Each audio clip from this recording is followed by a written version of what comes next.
Good morning, students. So today we are going to start our next topic of this chapter, and the topic is an appraisal of LPG policy. Okay. So एक तरीके से appraisal क्या होता है आपका evaluate करना, मूल्यांकन करना. ठीक है, तो हम LPG policy का यहाँ पर ये study करेंगे and appraisal of LPG policy, and this is our lecture number 7. So we have already discussed about the elements of LPG policy on new economic policy. So there are three elements of LPG policy. First is liberalization, second is privatization, and third is government globalization. So in our previous lecture, we have already discussed about the globalization. Okay. So हमने उसमें study कर चुके हैं सब globalisation क्या होता है, फिर देन हमने स्टडी किया था need of globalization. After that, we studied about the policies, strategies for promoting globalization of the Indian economy. Okay, so जिसमें हमने कुछ पॉइंट पढ़े थे. First, increase in equity limit of foreign investment. Okay, then second, we discuss the point partial convertibility. Then third, long term trade policy, and fourth, reduction of tariffs, and fifth, withdrawal of quantitative restrictions. Then we studied about the World Trade Organization WTO. Okay, तो हमने ये study किया था कि ये कब ये जो थी ये ऑर्गेनाइजेशन जो थी ये कब इसकी फाउंडेशन हुई थी. ठीक है, इसका हेडक्वार्टर कहाँ पर है. ओके, तो ये किसके साथ तो क्या होती है वर्ल्ड ट्रेड ऑर्गेनाइजेशन, ये सब हमने स्टडी किया था. फिर इंडियन जो है हमारी जो ये वर्ल्ड ट्रेड ऑर्गेनाइजेशन है इसका हमारी इंडियन इकोनॉमी पर क्या इम्पैक्ट रहा ये भी हमने स्टडी किया था. Okay. So today we discuss about the an appraisal of LPG policy. So appraisal of LPG policy means क्या मतलब होता है, अभी मैंने आपको बताया इवेल्युएट करना, इवेल्युएशन करना. अप्रेजल क्या होता है, इवेल्युएशन करना. मान लो अगर हम कह रहे हैं कि एक पॉलिसी है उसको अप्रेजल करना यानी उसको इवेल्युएट करना कि उसमें क्या चीजें हमें मिली, क्या हमने कोई क्या पाई, तो पूरी चीज इवेल्युएट करते हैं. ठीक है. सो यहाँ पर appraisal of LPG policy means appraisal of LPG policy means evaluation of liberalization, privatization and globalization. Okay, so जो हमारे पास क्योंकि LPG means L means liberalization, P means privatization and G means globalization. Okay, so हमने यहाँ पर क्या study करना है, हमने पीछे जो भी स्टडी कर कर आए हैं जिसमें हमने देखा कि लिबरलाइजेशन क्या था, जिसके अंदर लाइसेंसिंग से हमें फ्री कर दिया गया था. ठीक है, हमें काफी सारे जो बैरियर्स थे वो हटा दिए गए थे हमारे ऊपर से. सेकंड, जो प्राइवेटाइजेशन में हमने देखा जी कि जो पहले पब्लिक सेक्टर एंटरप्राइजेस में थी जो उनकी मोनोपोली थी वो खत्म होकर उनका प्राइवेटाइजेशन कर दिया था. अब प्रायोरिटी जो है प्राइवेट सेक्टर को दी गई. और ग्लोबलाइजेशन में हमने देखा कि एक इंटरनेशनल लेवल पर हम किस तरीके से एक दूसरे जो है एक इकोनॉमी दूसरी या हमारी जो कंट्री है वो दूसरी कंट्रीज के साथ ट्रेड करेगी, तो वो एक परमिशन दे देना. तो अब आपको जैसे कि पता है कि कोई भी चीज जब डिस्कस की जाती है, मतलब हमने कोई भी पॉलिसी बनाए, कोई थ्योरी पढ़े, कुछ भी पढ़े, तो उसकी क्या होती हैं, उसके कुछ डिसएडवांटेजेस भी होती हैं, एडवांटेजेस भी होती हैं. ठीक है, हम कुछ भी करते हैं उसका कुछ ना कुछ हमें फायदे होते हैं और कुछ नुकसान भी होते हैं. तो ये जो हम अप्रेजल ऑफ LPG पॉलिसी पढ़ रहे हैं इसके अंदर हम क्या स्टडी करेंगे कि जो ये LPG पॉलिसी है इससे हमें कौन कौन से एडवांटेजेस हुए, कौन कौन से हमें फायदे मिले और कौन कौन से हमें डिसएडवांटेजेस या डिमेरिट्स जो थी वो क्या रही, क्या कमियां रही इस पॉलिसी के अंदर. ओके, सो बेसिकली न्यू इकोनॉमिक पॉलिसी, क्योंकि आपकी जो लिबरल LPG पॉलिसी है उस LPG पॉलिसी को आप क्या कह सकते हो, एक तरीके से जो appraisal of LPG policy means appraisal of new economic policy, और you can say appraisal of, yes you can say appraisal of, और क्या कह सकते हो, रिफॉर्म ऑफ 1991. ठीक है, आप कुछ भी बोल सकते हैं. ठीक है, economic reforms, appraisal of economic reforms initiated since 1991. तो ये तीन तरीके से आप लोग जो हैं इसको बोल सकते हैं. क्लियर. सो यहाँ पर आपके पास क्या है, basically new economic policy are implemented for the growth and development of Indian economy. So हमने जैसे स्टडी किया था 1991 से पहले हमने ये देखा था कि किस लिए हमने न्यू इकोनॉमिक पॉलिसी को अडॉप्ट किया था, क्योंकि हमने देखा था कि 1990s में क्राइसिस आ गए थे इकोनॉमी के अंदर। हमारे मतलब कि इतनी बुरी हालत हमारी इकोनॉमी की थी कि हमारे पास एक तो जो अगर हम बात करें कि हमारे पास रिजर्व भी इतने थे कि सिर्फ हम जो है अगर हम फॉरन के अपनी पेमेंट भी करना चाहे तो सिर्फ हमें 10 डेज के इक्वली हमारे पास रिजर्व थे जिनसे हम पेमेंट कर सकते थे, और हम बहुत ज्यादा क्राइसिस के अंदर फंस गए थे जिसकी वजह से हमें इस पॉलिसी को अडॉप्ट करना पड़ा। So basically new economic policy are implemented for the growth and development of Indian economy. अब सिंपल सी बात है, क्राइसिस में आने का मतलब क्या हुआ कि ना तो हमारी इकोनॉमी की ग्रोथ हो रही थी, ठीक है, ग्रोथ भी लगातार गिरती जा रही थी, और डेवलपमेंट की तो बात जो है, डेवलपमेंट तो होएगी, जब तक ग्रोथ नहीं है तो डेवलपमेंट भी नहीं है। तो ये हमारी इंडियन इकोनॉमी की ग्रोथ एंड डेवलपमेंट के लिए ये न्यू इकोनॉमिक पॉलिसी को इम्प्लीमेंट किया गया। Okay, but it is to be noted that if there are certain advantages then it also have certain disadvantages। लेकिन हमें ये जरूर माइंड में रखना चाहिए कि अगर इसके कुछ हमें एडवांटेजेस मिले तो उसके साथ साथ कुछ डिसएडवांटेजेस भी थे। So we are going to discuss about merits and demerits of LPG. Okay, so today we will discuss about merits of LPG, okay, or you can say new economic policy. Clear hai? So now yes, let's start merits of LPG policy. So merits of LPG policy. So first policy is vibrant economy। Vibrant economy, actually आपको याद होगा हमने पीछे इतने सारे chapter करके आ चुके हैं। 1991 से पहले अगर हम बात करें या जब हम लोग इंडिपेंडेंट हुए थे तब से बात करें 1991 तक, तो हमारी इकोनॉमी कैसी थी, एक स्टैग्नेंट इकोनॉमी थी, यानी रुकी हुई थी एक जगह एक ही तरफ पे, है ना।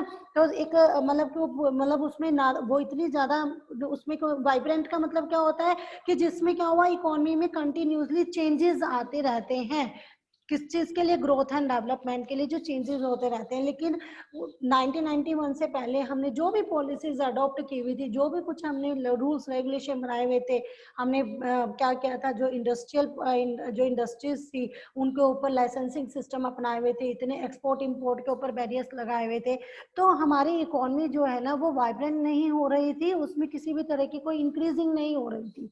तो इसलिए जब एलपीजी की पॉलिसी को अडॉप्ट किया गया तो एलपीजी की पॉलिसी ने क्या हेल्प की, हमारी इकोनॉमी को वाइब्रेंट किया उसने। वाइब्रेंट मतलब कि लिबरलाइजेशन लीड टू, क्योंकि इसके अंदर क्या हुआ, चेंजेस आए। वाइब्रेंट इकोनॉमी यानी जब इकोनॉमी में चेंजेस आते हैं और ऐसे चेंजेस आते हैं जो इकोनॉमी की ग्रोथ एंड डेवलपमेंट को बढ़ाएं, इंक्रीज करें। सो लिबरलाइजेशन जैसे थी, liberalization lead to sudden increase in the number of industries, क्योंकि जब हमने लिबरलाइजेशन को अडॉप्ट किया तो लिबरलाइजेशन में हमने क्या किया, इंडस्ट्रीज के ऊपर से लाइसेंसिंग सिस्टम हटा दिए, ठीक है। लाइसेंसिंग सिस्टम हटाने का मतलब क्या हुआ कि अब जो है सभी इंडस्ट्रीज जो हैं वो फ्री थी, कोई भी चीज की वो अपने आप को एस्टैब्लिश कर सकती थी, प्रोडक्शन कर सकती, किसी भी चीज की प्रोडक्शन कर सकती थी वो। तो उससे क्या हुआ, जो नंबर ऑफ इंडस्ट्रीज थी वो इंक्रीज हुई, एकदम से सडन जो हुआ उनमें इंक्रीजिंग हुआ, क्योंकि अब क्या है, किसी भी तरह की कोई बैरियर्स नहीं थे, कोई लाइसेंसिंग सिस्टम नहीं था, कोई कंट्रोल नहीं था। तो अब जो है लगातार क्या होती चली गई, जो इंडस्ट्रीज जो है वो ज्यादा से ज्यादा इस्टेब्लिश होने लगी इकोनॉमी के अंदर।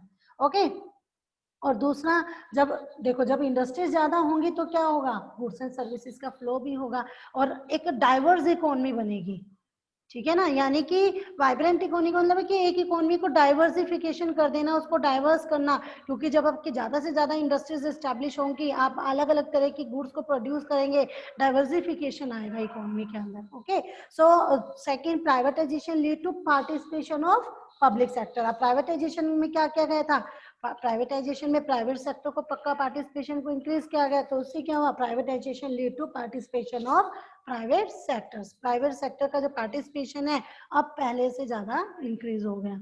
Okay, and then globalization lead to participation of foreign countries. अब यहाँ पर क्या था हमारे पास, ग्लोबलाइजेशन क्यों लाया गया था, क्योंकि इससे पहले क्या पॉलिसी थी हमारी 1991 से पहले, inward looking trade strategy. Okay, वो वाली पॉलिसी थी जिसके अंदर क्या किया गया था, जो डोमेस्टिक, जो बाहर से हम लोग जो चीजें इंपोर्ट कर रहे हैं, अब उनको हम अपनी ही इकोनॉमी के अंदर सब्सिट्यूट, मतलब क्या करेंगे, उसका सब्सिट्यूट बनाएंगे। ठीक है, अब हम उनको बाहर से इंपोर्ट नहीं करेंगे। लेकिन इन्होंने, ठीक है, इन्होंने इनवर्ड लुकिंग ट्रेड स्ट्रैटेजी अपनाई इंपोर्ट के लिए, लेकिन इन्होंने एक्सपोर्ट से रिलेटेड भी किसी तरह की कोई पॉलिसी को ना इन्होंने मतलब एक्सप्लेन नहीं किया कि एक्सपोर्ट के बारे में क्या है। तो उसमें भी बहुत कम ऐसी गुड्स थी, बहुत कम ऐसी कैपिटल गुड्स थी जिसमें हमें परमिशन थी कि हम उनको बाहर से क्या कर सकते हैं, इंपोर्ट कर सकते हैं, और यहाँ पर हम बहुत कम ऐसी गुड्स थी जिनको एक्सपोर्ट कर सकते हैं। तो ग्लोबलाइजेशन जो है उसकी वजह से क्या हुआ, अब ये जो एक्सपोर्ट इंपोर्ट के ऊपर से जितने भी सभी बैरियर्स थे वो खत्म कर दिए गए, जिससे क्या हुआ, फॉरेन कंट्रीज का जो पार्टिसिपेशन था वो इंक्रीज हुआ, क्योंकि बाहर की जो फॉरेन कंट्रीज थी अब वो हमारी कंट्री में इन्वेस्टमेंट कर सकती थी। ठीक है, इन्वेस्टर्स इन्वेस्टमेंट करने लगे, यहाँ पर भी इंडस्ट्री ग्रो होने लगी, और जो हमारी इंडस्ट्रीज थी अब वो क्या करने लगी, अब वो उनके साथ compete कर सकती थी। ठीक है, पहले वो कंपटीशन से बाहर थी, compete नहीं करती थी, तो वो अपना लेवल भी नहीं बढ़ा रही थी। ठीक है, लेकिन अब जब बाहर से भी क्या होने लगी, इंडस्ट्रीज इन्वेस्ट करने लगे यहाँ की जो इंडस्ट्रीज है वो बाहर इन्वेस्ट करने लगी, तो एक कंपटीशन जो है वो कंपटीशन का लेवल आया, और इंटरनेशनल मार्केट में हमारी इकोनॉमी, जो हमारी इंडियन इकोनॉमी है उसका लेवल जो है वो बढ़ने लगा। Okay, so all this make our economy is economy a vibrant economy. तो इन सभी ने हमारी इकोनॉमी को क्या बना दिया, एक वाइब्रेंट इकोनॉमी बना दिया, इन्वॉल्व इन डिफरेंट एक्टिविटीज, जिसके अंदर हम क्या करने लगे, अब डिफरेंट एक्टिविटीज के अंदर इन्वॉल्व होने लगे, and all this lead to increase in GDP. अब जब हम अलग अलग एक्टिविटीज करेंगे तो उतना ही ज्यादा से ज्यादा प्रोड्यूस करेंगे। ठीक है, तो उससे क्या होगा, हमारा जीडीपी जो था वो इंक्रीज हो गया। Okay, then second is stimulant to industrial production. Stimulant का मतलब होता है एनकरेज करना। ओके, एनकरेज करना। So stimulant to industrial production. अब हमने देखा कि जो इंडस्ट्रियल प्रोडक्ट इंडस्ट्रीज थी, ठीक है, उनके ऊपर 1991 से पहले बहुत सारे लाइसेंसिंग सिस्टम थे, कोटा सिस्टम था, अब वो सब हटा दिया गया। उसको हटाने से क्या हुआ, अब इंडस्ट्रियल, ये सब क्यों हटाए गए, एलपीजी की पॉलिसी के अंदर इनको हटाया गया ताकि इंडस्ट्रियल प्रोडक्शन को एनकरेज किया जा सके, ज्यादा से ज्यादा इंडस्ट्रीज स्टैब्लिश होंगी, प्रोडक्शन बढ़ेगी। ठीक है, सो ये सब होगा। सो stimulant means encourage, and LPG policy encourages for the establishment of industry. So जो LPG की पॉलिसी थी इसने किस चीज को encourage किया कि हम इंडस्ट्रीज को establish करें। एलपीजी की पॉलिसी से क्या हुआ, ये जो इंडस्ट्रीज थी वो ज्यादा से ज्यादा स्टैब्लिश होने लगी, एनकरेज हुए। जो इंडस्ट्रीज थी, मतलब लोग थे वो छोटी छोटी बड़ी इंडस्ट्रीज जो है वो स्टैब्लिश करने लगी। So with the help of LPG policy we are able to make a revolutionary increase in the IT industry. अब यही एलपीजी की पॉलिसी ही थी जिसकी वजह से क्या हुआ, हमारी जो इंफॉर्मेशन टेक्नोलॉजी, जो आईटी इंडस्ट्रीज थी, वो उसमें रेवोल्यूशनरी चेंज आया। ठीक है, हम जो है अब जो है पूरे वर्ल्ड में ना सभी में से एक जो है हमारी इकोनॉमी है जहाँ पर जो इंफॉर्मेशन टेक्नोलॉजी, जो इंडस्ट्रीज है, आईटी इंडस्ट्रीज है, वो बहुत ज्यादा क्या है, डेवलप है। Okay, so next is a check on fiscal deficit. अब फिजिकल डेफिसिट बहुत बार पढ़ चुके हैं। अब क्या होता है फिजिकल क्या होता है, physical deficit when the government expenditure is greater than government receives. Okay, क्योंकि फिजिकल तो वही हुआ, गवर्नमेंट के जो रेवेन्यूज होती हैं और जो उसके एक्सपेंडिचर होता है उससे रिलेटेड होता है फिजिकल। अब फिजिकल डेफिसिट कर दिया तो मतलब कि जब उस गवर्नमेंट के जो रेवेन्यू होते हैं वो कम होते हैं गवर्नमेंट के एक्सपेंडिचर से। सो इस एलपीजी की पॉलिसी ने क्या किया, जो ये फिजिकल डेफिसिट था ना, जो हमने देखा था कि 1991 से पहले फिजिकल डेफिसिट बहुत ज्यादा था। ठीक है, तो उसको इसने चेक किया, काफी ज्यादा इसमें चेंजेस आए, काफी इंप्रूव हुआ। फिजिकल डेफिसिट जो इतना पहले था वो अब काफी कम हो गया था एलपीजी की पॉलिसी को अडॉप्ट करने की वजह से। So physical deficit is a situation of excess of total expenses over total income. Physical deficit क्या होता है, जब टोटल इनकम के ऊपर आपके टोटल गवर्नमेंट के क्या होते हैं, टोटल एक्सपेंसेस ज्यादा होते हैं टोटल इनकम से, सो वो क्या होती है, fiscal deficit. So before LPG there is serious threat on the Indian economy due to rising fiscal deficit. अगर हम एलपीजी की पॉलिसी से पहले की बात करें तो उस टाइम पर 1991 से पहले जो हमारी इकोनॉमी थी, इंडियन इकोनॉमी थी, वो वहां पर फिस्कल डेफिसिट मतलब इतना ज्यादा फिस्कल डेफिसिट था कि वो हमारे लिए एक सीरियस थ्रेट बना हुआ था. और एलपीजी की पॉलिसी को अडॉप्ट करते ही क्या हुआ, ये जो डेफिसिट था ये कम होने लगा, ठीक है, डिक्रीज होने लगा. But new economic policy help the Indian economy to decrease the ever rising fiscal deficit. क्योंकि कैसे फिस्कल डेफिसिट कैसे कम हुआ, बता सकते हो?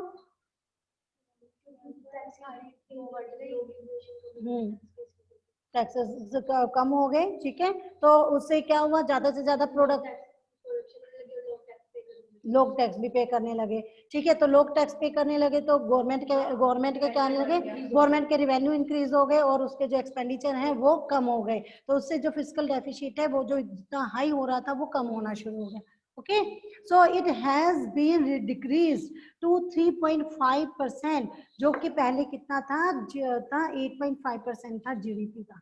तो अब ये डिक्रीज होकर 8.5% से 3.5% हो गया. Okay, now the next is a check on inflation. अब इन्फ्लेशन क्या होता है, इन्फ्लेशन क्या होता है, महंगाई. एक तरीके से आप कह सकते हैं कि जब गुड्स के जो प्राइसेस हैं वो कंटिन्यूसली राइज होते जा रहे हैं, देन वो किस सिचुएशन है, इन्फ्लेशन की सिचुएशन है. So before LPG the inflation rate is quite high due to lower participation industrial sector. अब देखिए यहाँ पर इन्फ्लेशन रेट क्यों हाई था. अब देखो 1991 से पहले क्या था, पब्लिक सेक्टर की मोनोपोली थी, पब्लिक सेक्टर के और प्राइवेट सेक्टर को एक किनारे किया हुआ था, प्राइवेट सेक्टर का कोई लेना देना नहीं था. तो वो वाली जो प्राइवेट इंडस्ट्रीज थी वो बहुत कम इस्टेब्लिश हुई थी और पब्लिक सेक्टर थे. अब पब्लिक सेक्टर की मोनोपोली थी, ठीक है, पब्लिक सेक्टर में मोनोपोली थी तो वो बहुत ज्यादा गुड्स एंड सर्विसेज भी प्रोड्यूस नहीं करती थी, है ना. जब बहुत ज्यादा गुड्स एंड सर्विसेज आप प्रोड्यूस नहीं करोगे तो उससे क्या होगा, लोगों की अगर डिमांड इंक्रीज होगी तो ऑटोमेटिकली प्राइस इंक्रीज होंगे, प्राइस इंक्रीज होंगे तो इन्फ्लेशन आएगा. लेकिन जब अगर हम बात करें आफ्टर एलपीजी पॉलिसी, जब प्राइवेटाइजेशन कर दिया गया, नई नई प्राइवेट इंडस्ट्रीज स्टैब्लिश होने लगी, जो गुड्स एंड सर्विसेज का फ्लो है मार्केट में वो इंक्रीज हो गया. अब जब गुड्स एंड सर्विसेज का फ्लो ज्यादा हो जाता है, सप्लाई ज्यादा हो गई, ठीक है, लोगों की डिमांड उसके कंपेरेटिवली कम है तो प्राइसेस कम हो जाते हैं.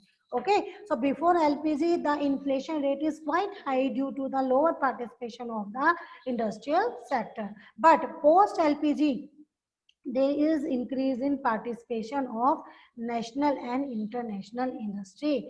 अब एलपीजी की पॉलिसी के बाद ना केवल नेशनल लेवल पर पार्टिसिपेशन बढ़ा बल्कि इंटरनेशनल लेवल पर भी प्राइवेट पार्टिसिपेशन हमारा बढ़ गया, क्योंकि हमारी जो प्राइवेट इंडस्ट्रीज थी वो अब इंटरनेशनल लेवल पर भी जो उनकी गुड्स एंड सर्विसेज जो है वो मार्केट में, इंटरनेशनल मार्केट में जाने लगी, तो वहां पर पार्टिसिपेशन भी इंक्रीज हो गया.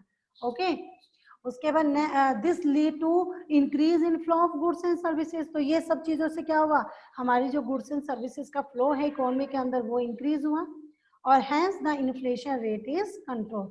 जिससे क्या हुआ, इन्फ्लेशन रेट कंट्रोल हो गया.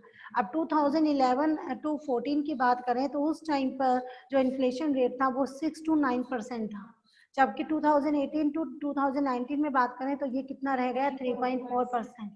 ओके, तो ये काफी कम हो गया था इन्फ्लेशन रेट. किसकी वजह से, किसकी वजह से, एलपीजी पॉलिसी की वजह से. Okay, next is consumer servility. अब कंज्यूमर सर्विलिटी क्या होता है, मतलब कि एक कंज्यूमर ही एक क्या बन जाता है, कंज्यूमर का एक अधिकार की बात कर रहे हो आप, या आपका एक जैसे कि एक किंग होता है उसी का राज होता है.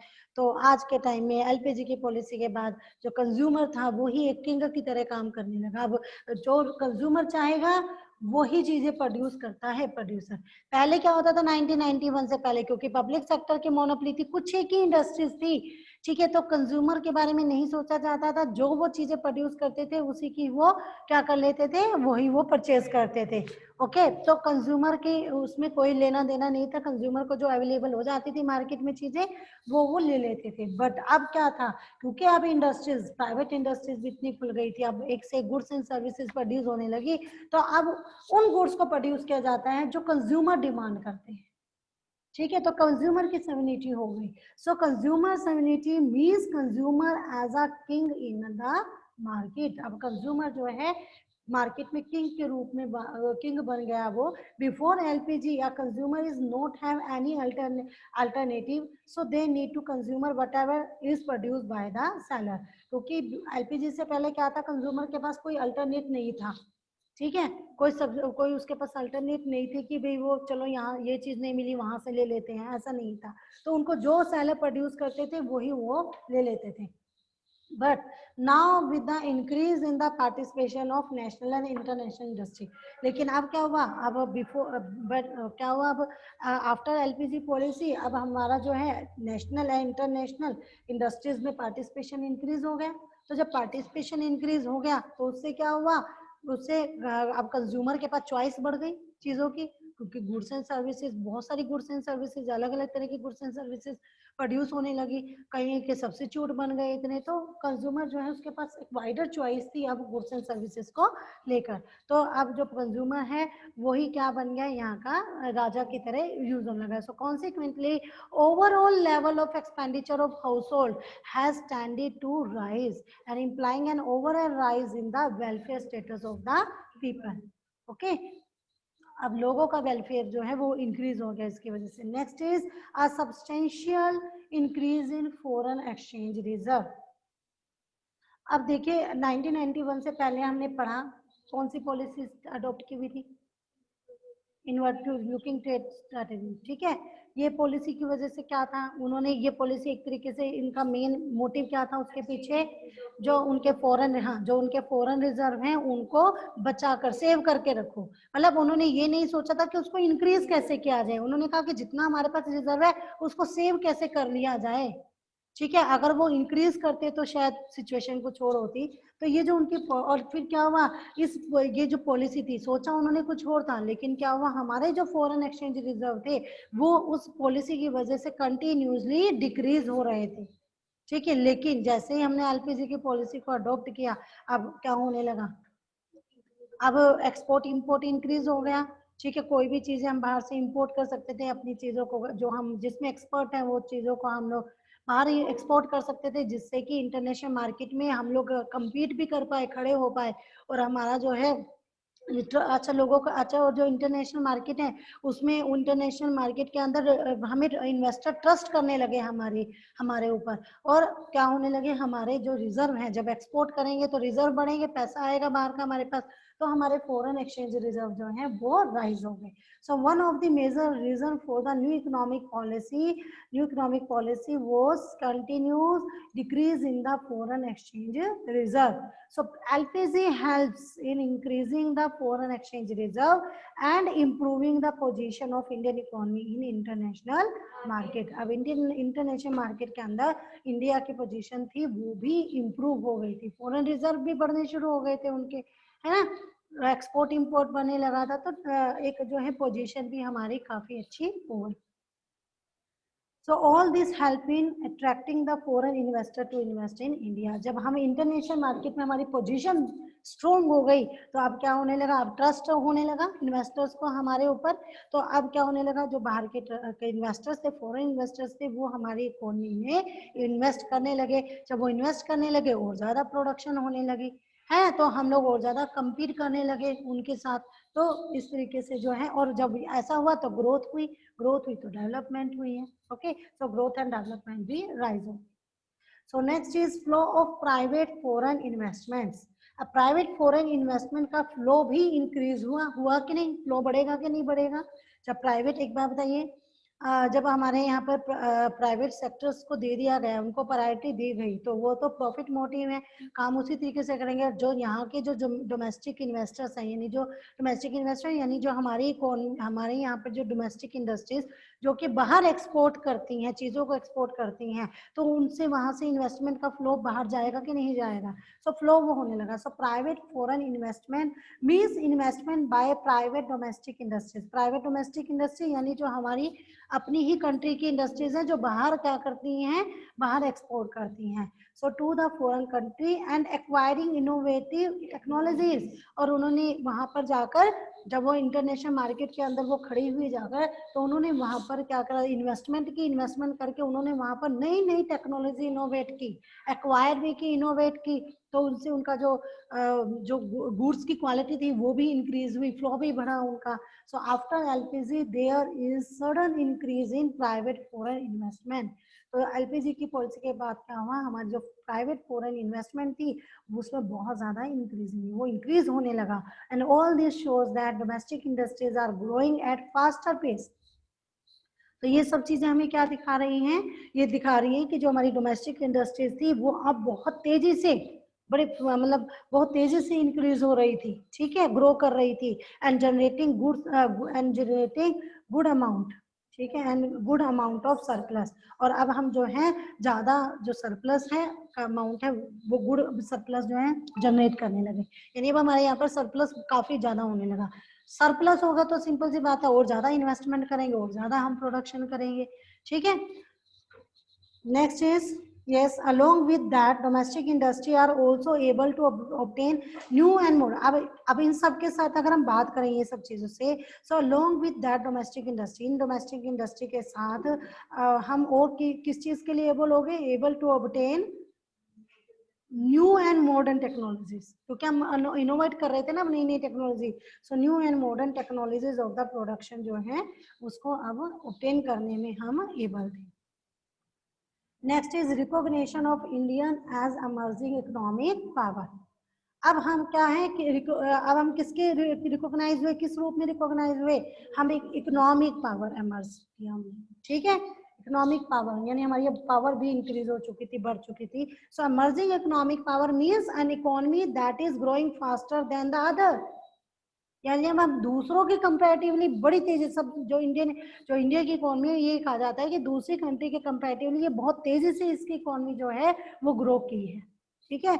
And so new economic policy helps the Indian economy to engage themselves in different economic activities. इस न्यू इकोनॉमिक पॉलिसी ने किस चीज में हेल्प की कि जो हमारी इकोनॉमी थी उसके अंदर हम डिफरेंट एक्टिविटीज के अंदर एंगेज हो गए। जब अलग अलग डिफरेंट इकोनॉमिक एक्टिविटीज में एंगेज हुए तो उससे क्या होगा, उससे हमारा जीडीपी इंक्रीज होगा, है ना।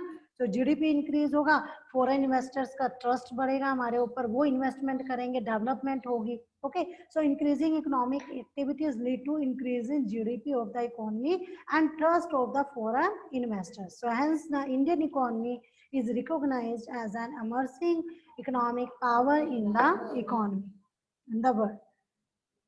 So last point is a shift from monopoly market to competitive market। हुआ है कि नहीं, शिफ्ट हुआ है। ये पहले मोनोपोली मार्केट थी, पब्लिक सेक्टर का था, 1991 से पहले पब्लिक सेक्टर ही सब कुछ होता था, लेकिन अब प्राइवेट सेक्टर भी आ गया था। तो अब ये कम्पिटेटिव मार्केट में बदल गई।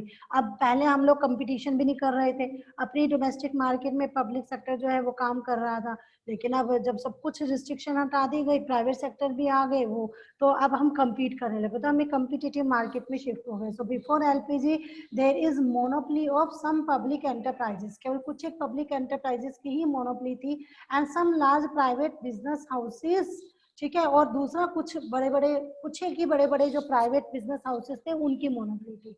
But after LPG freedom is provided to every business. अब हर एक बिजनेस को जो है फ्रीडम प्रोवाइड की गई टू इस्टेब्लिश देमसेल्फ, ताकि वो अपने आप को इस्टेब्लिश कर सके and get themselves involve in economic activities, और अपने आप को इकोनॉमिक एक्टिविटीज में इन्वॉल्व करें।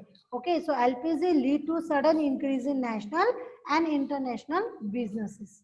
ओके, तो इससे क्या हुआ, इससे जो नेशनल और इंटरनेशनल बिजनेस है उसमें काफी इंक्रीजिंग आया एलपीजी की पॉलिसी से, and shifted the character of monopoly market to competitive market. Okay, so the conclusion is, at last, in conclusion, we can say that new economic policy proved as one of the great advantages of the Indian economy, as it not only brings Indian economy out of the crisis, ना केवल इसने हमारी Indian economy को crisis से निकाला, but also help in growth of the Indian economy, बल्कि इसने हमारी इंडियन इकोनॉमी की ग्रोथ में भी हेल्प की। एंड ड्यू टू एलपीजी के कारण Indian economy is recognised as an emerging economic power in the world. Okay students, so that's all for today. Have a good day.